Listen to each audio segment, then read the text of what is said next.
Some of you are in senior 5 and senior 6, and you're doing the combination your father chose for you. You're doing a combination your mother wanted you to do.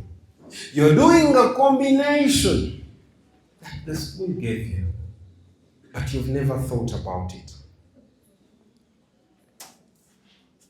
I want you to begin choosing right. Let us start making good choices. This is how we are going to make them. Brother, open James chapter 1 verse 5. Number 1, step number 1, seek wisdom first. Seek wisdom what? First. Yeah? You see, Mary came to help me with this thing here. I didn't know how to put it on. And she showed me that there is a magnet behind, and she taught me. The second time, I didn't call her back. I was able to do it. Seek wisdom. That head of yours does not have all the knowledge. The Bible is even telling us now, if any of you lacks wisdom, he should ask God, who gives to all generously without criticizing. God will not say, you've come again. Again, you have done what? You've come. Seek wisdom. And the verse ends that it will be given.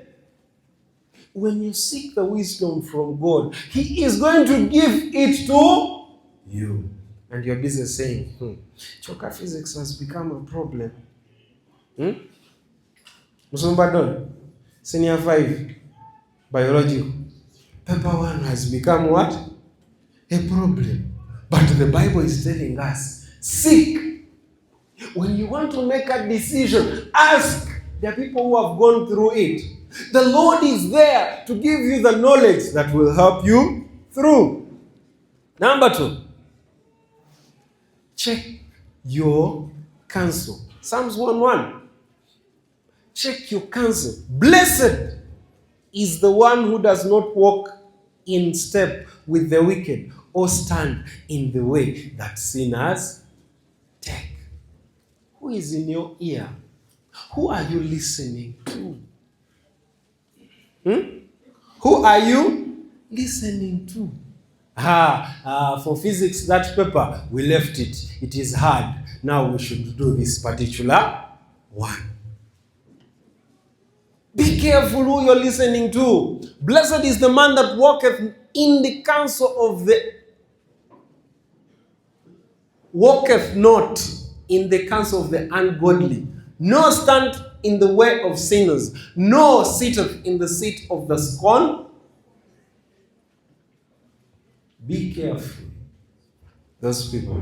Because they're going to tell you, man, if you don't have this stick, if you don't have this water, you will not make it. But remember in James, they have told us that when we seek for wisdom, we shall get it.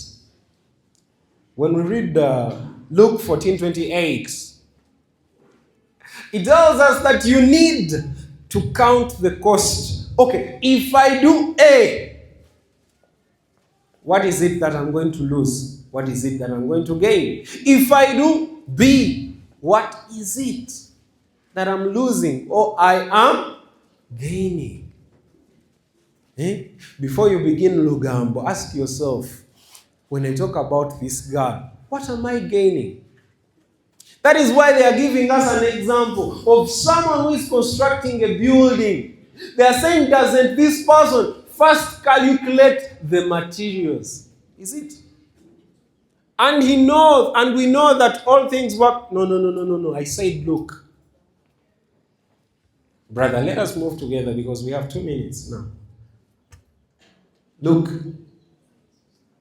It talks about a man's costing of construction. Luke 14:28. Suppose one of you wants to build a tower. Won't you first sit down and estimate the cost? Now, today, tomorrow, find time. Sit with yourself and look at, I am doing history, which has paper 1 and 2. I am doing economics, which has paper 1 and 2. I am doing literature, which has... Now, How do I perform well? How many points do I want? I want 18 points. I want 16 points. Now, devise. How do I get these 18 points? I have to get an A, I have to get a B, and maybe a C. So how do I get these? In paper 1, I have to work towards this goal and this. So that you are able to count where the 20 points you're talking about are going to come from. Because you've made the choice that that is what you want. Because you're senior sixes, I'll also tell you about marriage. Look at that pattern and see what they're going to add on you and what they're going to take away from you. Are you willing to go to their village and everyone is speaking and you can't hear the language and you keep smiling? Because you married a different tribe from a different region. Will you be comfortable there? Because that is the man you... The choices that we make, we need to count the cost. See what are the consequences. What is the loss? What is the gain? Align with God's word. And that is the most important. In my life, this is what I want to do. What does God's word tell me? Finally, that is in Psalms 119. Verse 105. It tells us about God's word being the lamp to our feet. One time, a certain young lady was working with the colleagues and they hated her because she was faithful. Whenever they wanted to eat the boss's money, she said, "No, let us not eat this money." And then they put poison in her cup of tea. When she got the cup of tea, she prayed.